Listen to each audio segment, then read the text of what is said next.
episode number 6. Go, Mommy. Hello, sisters.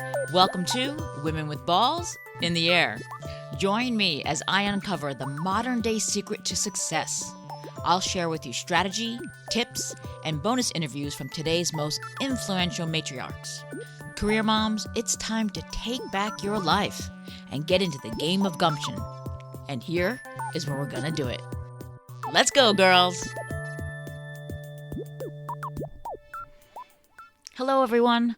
Thank you so much for all your support and subscribing, giving 5-star ratings in iTunes, and all the kind reviews. You guys are so great. I just wanted to thank you so much. And a special thank you for taking the time out of your hectic schedule to stick me in your ears and listen to this podcast. I hope you enjoyed this episode on Negotiating Can Be Natural, if you let it be. Okay, so the goal of this episode is to 1, expose negotiation for what it really is, a natural way of your life, especially if you're a mom. And 2, I'm going to prove that you already have the skills in place to be a great negotiator. You just have to believe that you can do it. I'm going to tell you a true life story of how an intruder broke into my home, how it relates to negotiating, and then I'm going to give you actionable tips on how to win big at negotiating. You have been negotiating since the day you were born. We all have. At age 5, you wanted candy. Age 7, when you wanted a Lego train. Age 13, when you wanted to start dating. 17, when you wanted that car. College, when you got an unfair grade. How about garage sales? Or how about a house project that you wanted to get done but your husband thought irrelevant? And now that you have kids, you're on the other side of the table. So when you really think about it, all your life, you have been on one side of the table or the other of negotiation. And let's not even begin to talk about how much negotiating you do at work, with coworkers, bosses, clients, or even further, how about politicians or school board members, or even play dates? You get the point. So why do so many of us women have a problem with it? Why are we afraid to negotiate? Many times, we're our own worst enemy. And if you think you're bad at negotiating with a client or your company HR or even your children, then there you have it. You have already defeated yourself before you even start. But don't worry. We are going to forget about the past and look into the future. I'm here to tell you, my sister, you are a good negotiator. Trust me. You might not realize it yet, but you are. Hopefully, this episode will get you out of your own way and help you truly believe that you have the killer negotiating skills that every woman has. So let's just grow some fuzz on our peaches, ladies, and let's dig in. Today I'm sharing with you a story that proves my point that negotiating is a natural way of life. It's an instinct of survival. So if you're human, it's in your DNA. So you are already naturally good at it. Don't believe me? Listen and learn. I lived in a little tiny bungalow in Santa Monica at the time of the story. The place was 475 square feet big. But it was awesome. It was blocks away from the beach, and my bungalow had a small yard with grass that separated us from the busy street. Just enough play for my little puppy Boo. Life was good. It was a cool California evening.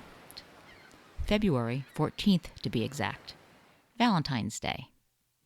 My friend Phil had just stopped by to drop off $750 that he had owed me.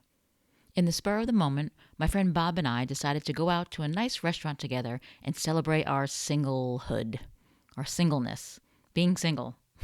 Not being with another person. My puppy Boo was still a baby, and I was a little apprehensive of leaving him by himself for so long, but I went anyway.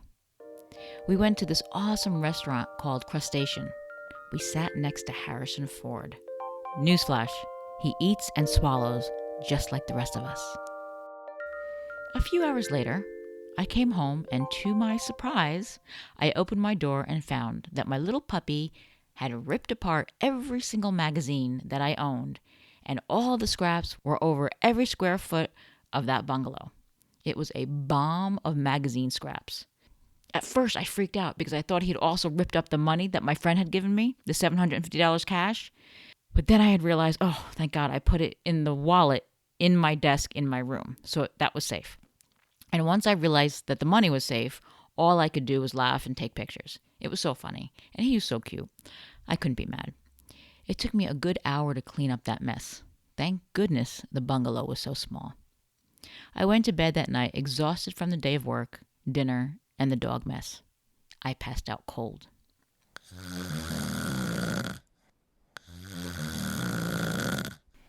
Then, in the middle of the night, I wake up to hear paper ripping sound. And I can't really register what it is. And then I realize, boo-boo, he isn't next to me. He's at it again. Now he's not so cute, and I'm pissed. Don't wake me up in the middle of the night to clean up another mess. I throw the sheets off me, jump out of bed, storm out of my bedroom into my living room, which is the equivalent of 4 steps, and boom. There is a man sitting in the dark with my wallet in his hands, and he's going through the $750 that my friend had just dropped off hours earlier. The sound I heard wasn't Boo ripping the newspapers and the magazines, but it was the intruder handling the money that was in my wallet. This guy had been in my bedroom first to get that wallet, and now he's in my living room 5 steps away going through it. I froze. Through the darkness, we stared at each other, still. Both of us were caught off guard, face to face, waiting to see what the other one was going to do. My heart was pounding so hard, I remember slowly putting my hand over it so it wouldn't jump out of my body and leave me alone with this man. It was pumping so fiercely, I wondered, can he hear this? The body does an amazing thing when it's confronted with life and death situations. It's called the fight or flight response, a psychological reaction that occurs in response to a threat of survival. Basically, kill or be killed. I was speechless. I waited. He spoke. I was just looking for a place to sleep. Oh, I said. I kept quiet and let him continue. I was drinking at the bar down the promenade, and it was a long walk, to get home, and I thought I'd just crash here. Oh, I said again, and waited. My girlfriend and I, we always pass this place, and, we always pet your dog outside. Have you seen us before? I say, no, I'm sorry, I don't remember. I can't really see you now. Do you think you can leave now? I was trying to be polite and direct. And he says, yeah, but I just needed a place to sleep. And he didn't move. I told him, don't worry about it. I was the same way in college and, with drinking and this happens all the time. Hey, Robert Downey Jr. just did it. He just went into a neighbor's house and climbed into bed with her. It was all over the news. Shit happens. We move on. Hint, hint. It's okay. Could you please leave now? He wasn't moving. My directness wasn't working. I had to pivot. And then I said, it's nice that you pet my dog. He loves affection. I really appreciate it. I can't always be here for him. Does your girlfriend really like dogs too? What a funny story this is going to be to tell her. He continued on saying, I never do things like this. It became clear to me that his goal was now to convince me or himself that the action he's currently engaged in is not the real person, not really who he is. I then said, well, if that's really true, and you really don't do things like this, can I have my money back? Again, stillness. He said, yeah, and slowly reached his arm out, and I reached mine to his and took it with the hand that was not holding my heart in. I had to get this man out of my place. He says, "Are you going to call the police?" I reassured him, "Oh, no. No, not if you leave right now. I understand this happens. I've done it myself." So finally, in slow motion, he gets up and inches his way to the door.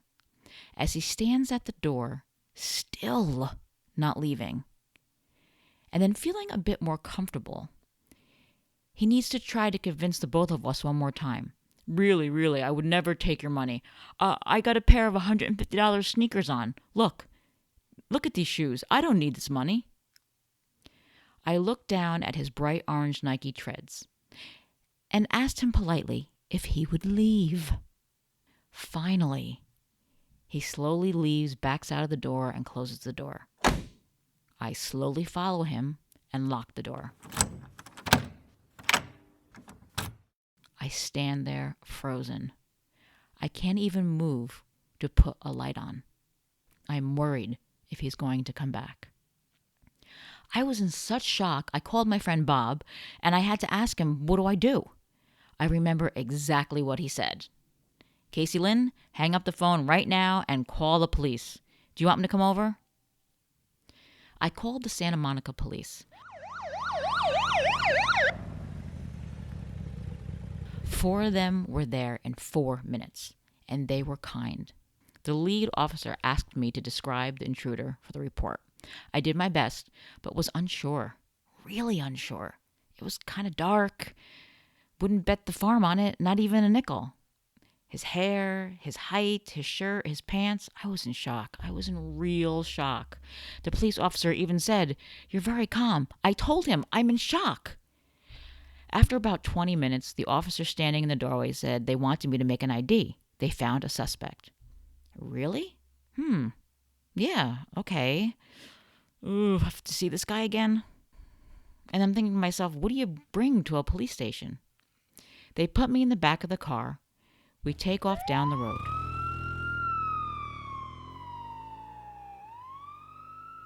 Cops drive fast. But just as I was saying to myself, hey, this is kind of cool, we do a U-turn right in the middle of the road, and the cop car is stopped right in the middle of the yellow lines, in the middle of the street, facing the wrong direction, opposing traffic. Granted, it was 3 a.m., but is this allowed? And am I in trouble? Then about 10 feet in front of the car, 2 officers walk a handcuffed man in front of the headlights. They hit the high beams. The police officer in the car asks me, "Is this the man?" Again, I froze. I really couldn't tell you if it took me a minute or a second or 10 minutes to answer his question. But I do remember particularly looking at his head, then his hoodie, then his khaki pants, and not being 100% sure, but feeling right, but not sure. But then I let my eyes go down just a little bit further, down his legs to his shoes. And there they were, those $150 bright orange Nikes that he so proudly boasted about. I said, "Yep, that's him, 1,000% sure." And I was. So you're probably asking, what on earth does this story have to do with negotiating and business? How does it relate? And how is it going to help me with the next time I have to negotiate? Stay tuned, sister. I got your back. Actionable tips coming right up. But first, we got to take a quickety-split commercial break. It's time to get in the game and compete. Let CaseyDiStefano.com create a stunning website and engaging video for your growing business so you can monetize. Go to CaseyDiStefano.com and click Work with Us, and together we'll have a blast making your dreams marketable. Hey folks, if you've always wanted to start your own podcast, head over to the show notes page that accompanies this episode. There, you will find a special link to Entrepreneur on Fire's free podcast course. It's 15 videos in 15 days, and they will have you podcasting like a pro. It's fun and it's easy, and it is free. I did it myself, and it was fantastic. So visit CaseyDiStefano.com and go to the show notes page that accompanies this episode. The link will be right there waiting for you. You gotta check it out. Thanks for hanging in. Pretty creepy stuff, huh? Please don't take what I did as any kind of lesson on how to react in that sort of situation because it was just crazy. And I hope that you never have to go through anything like that. But let's take this life experience and turn it into a learning experience, and we'll get back to how it relates. But first, let's start with the inside of our own heads. Let's stop thinking of negotiating as a confrontation. Let's not even be afraid to be bullied a bit. Let's stop thinking about losing. Let's not have the fear of being taken advantage of. Why? Because you no longer will be. End of story. Done. Negative thoughts out, new ones in. Instead, let's think of it as a fun game that everybody wins. Let's start thinking of it as a time to learn about another human and or company's goals, to better oneself's knowledge, as a chance to express your goals, your company's mission, possibly even a chance to make a new acquaintance, referral, or even a new friend. And if all this type of positive thinking fails, just think of it as sticking up for yourself.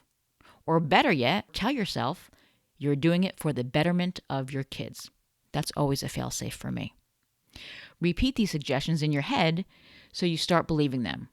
Basically, all I'm saying is give yourself some credit, girl. Okay? Negotiating has been a natural way of getting by your whole life. So you have lots of practice. And now it's time to use what you've learned.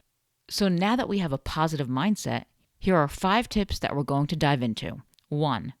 Know your own beliefs, standards, and limitations. 2. Prepare. 3. Don't negotiate on your counterpart's behalf. 4. Never negotiate out of desperation. And 5. Set up a comfortable situation and kill them with your kindness. Let's talk about knowing what your own beliefs, standards, and limitations are. You should not walk outside your house, let alone into a negotiating session, without knowing these principles. Let's relate back to the story for a simple example. One belief that follows me everywhere is that I don't like nor do I tolerate bullies. Not at all. And to me, this intruder was the biggest bully of them all. Coming into my home and taking and doing whatever he wanted and scaring the living crap out of me. Not cool. So as scared to death as I was, there was a little tiny girl inside of me that was bullied at a young age that said, "I'm never getting bullied again, so you are messing with the wrong person, mister." Knowing this gave me the strength to make it through the situation at hand.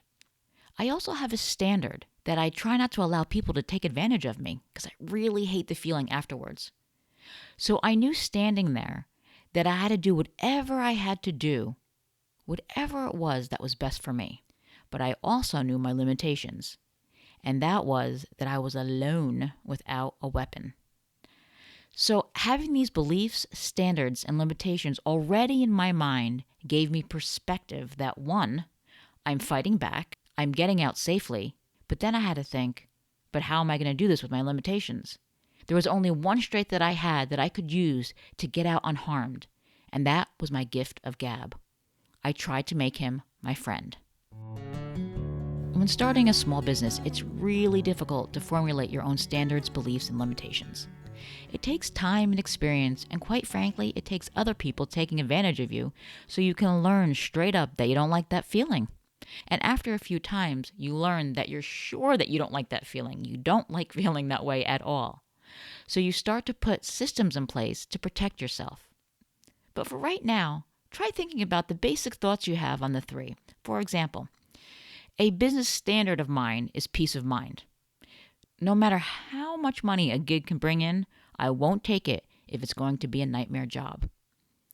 A belief that I have is I won't bring on a client or a project that is not putting out some good into the world. And my limitation is my 28-hour work week. So what do? I take less, yet superior clients. In general, know what your principles are and never compromise them. Tip number 2, prepare. In my situation with the intruder, I didn't have any time to prepare. Yet, instinctively, I did my prep on the spot. I asked him questions to learn more about who he was so I would know how to handle him. I already knew that he was a liar because he had said that the money was on the coffee table where he was when I know that I put it in my wallet in my desk drawer in my room, by the way, which still freaks me out to this day that he was like 2 feet away from me when I was sleeping.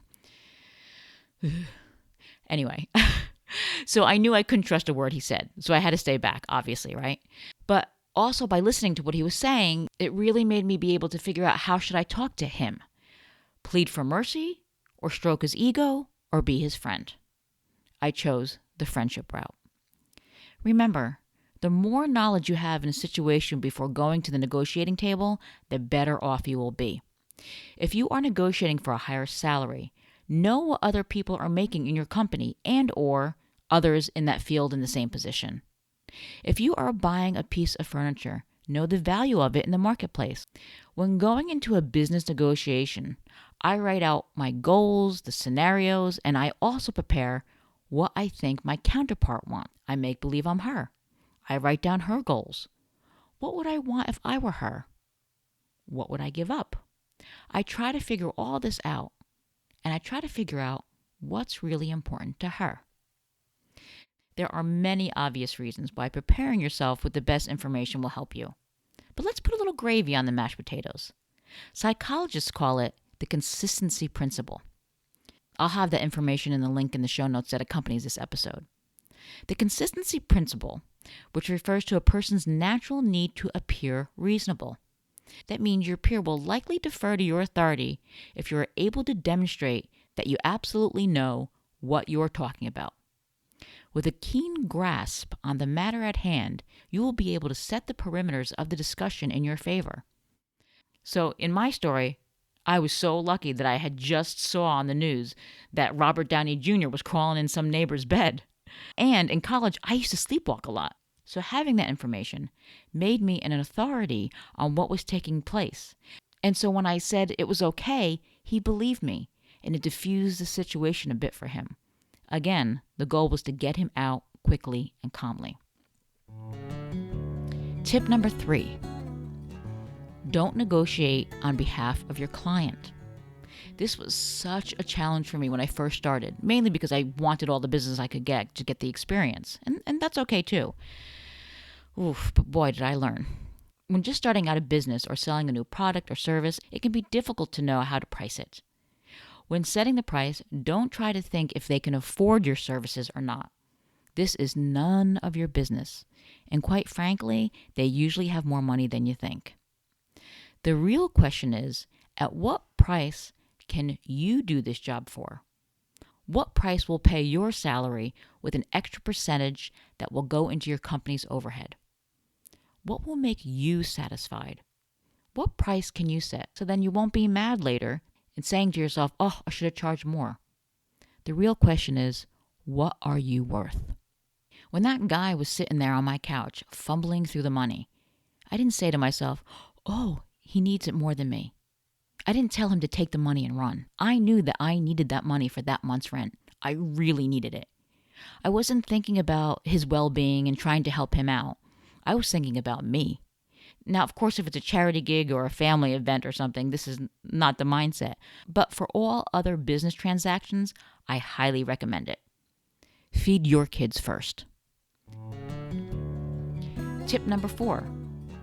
This negates my actions that I just talked about. What was I, crazy? Asking this guy for the money back? This brings my next tip. Never negotiate out of desperation. Because I was desperate for that money, without thinking of it, I put my life on the line for $750. Who knows how this man could have reacted? It was so dangerous. But I was coming from a place of desperation. I knew I needed that money for rent. In a business negotiation, a counterpart can smell it a mile away. The sweet smell of desperation. And once they sense it, you are doomed. Try and set yourself up so that you don't put yourself in a place of desperation. Try spending less money on your business in the beginning, maybe. Maybe hire less people or do more of the work yourself. Manage your money properly. If you've never heard of Dave Ramsey, he's got a lot of great information on this subject. I'll link his website to the show notes page so you can get that information too. Very good about managing your money so you don't become desperate. Tip number 5. Set a comfortable situation and kill them with your kindness. If I can make a life or death situation comfortable for this intruder, trust me, with prep and some skills, you have the power to make your counterpart comfortable too. In any negotiating session, this was by far the most uncomfortable I've ever been in my whole life, bar none. But my point is, even back then, I knew that I had to make him feel comfortable and safe for him to think logically and not to do anything rash. I had to get his guard down. So I treated him with respect. 95% of the folks you'll ever negotiate with feel just as nervous as you. For that reason, kindness is a key competitive advantage when it comes to negotiations.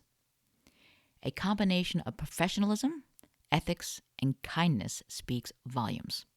Could you have imagined what would have happened if I immediately started screaming at the top of my lungs at him? Or if I physically went for a knife and then at him? Or even if I started crying uncontrollably out of fear and being a victim of a freaking crime? Things could have got so out of control. But instead, I listened to his words. He had a girlfriend, and I knew he liked having this girlfriend, so I was acting like a nice, supportive girlfriend, kind and accommodating. In business, no longer should it be acceptable to win through intimidation. That's so old school, like from those bad 80s legal dramas on TV. Remember, people are frightened of negotiating right from the beginning. Who likes confrontation? Most people would rather not do it. They're afraid. So the last thing you want to do is turn a negotiation into a confrontation. You want to make the situation of mutual respect. After all, you want the other side to be reasonable, not defensive. Everyone has to win. If you do this, you'll have a better chance of getting what you want. But on the other hand, remember, when trying to make the other party feel comfortable, don't you get too comfortable. I made my intruder friend so comfortable that he started blabbing like we were friends. And he made the mistake of revealing too much. If he didn't brag openly about his shiny new sneakers and how much they cost, two things might not have happened. One, that comment made me so angry, and it replaced some of the shock and some of the feeling of being a victim once he told me how much his shoes cost. He made me feel like he was taking advantage of me. And two, he made those sneakers a surefire identifier. I'm never for the rest of my life going to forget what those sneakers look like. So let's recap what we talked about today. You have been negotiating all your life, and you are a rock star at it. Know your own beliefs, standards, and limitations. Always prepare. Don't negotiate on your client's behalf. Feed your children first. Never negotiate out of desperation. And set up a comfortable situation and then kill them with your kindness. If you can remember these recommendations, you'll be on your way to a negotiating utopia where everybody wins, especially you. Thank you so much for sticking with me, and I hope these tips can help you on your way to success. Please visit the show notes page that accompanies this episode, where you can find all the links and information of what we just spoke about. Remember, you can have a successful career and abundant family life without pulling your hair out. A future chock full of meaning, happiness, and stability. And even more importantly, you have the power to be a role model for your children of strength and stick-to-itiveness. Don't ever give up on your dreams. Keep listening, and I'll get you there. Hey, if you want to have a little fun, I'm going to start adding bloopers to the end of the reel, and I have one for you today. Also, please subscribe to the podcast on iTunes, and please give a 5-star rating. I'd really appreciate it. Thank you. When tarting a small business, When tarting a small business? Okay, let's take that again. That would be quite interesting. The lead police officer asked me to subscribe describe. Subscribe to my podcast. Okay. The lead officer asked me to describe the intruder in any negotiation session. In any negotiation I would rather dry heave a hamster out of my mouth rather than be in this situation again. Oh, I would rather I would rather dry heave a hamster out of my mouth rather than be in this situation again. Even like a hamster with a dirty diaper out of my mouth. Ugh. Anything would be better. Skål.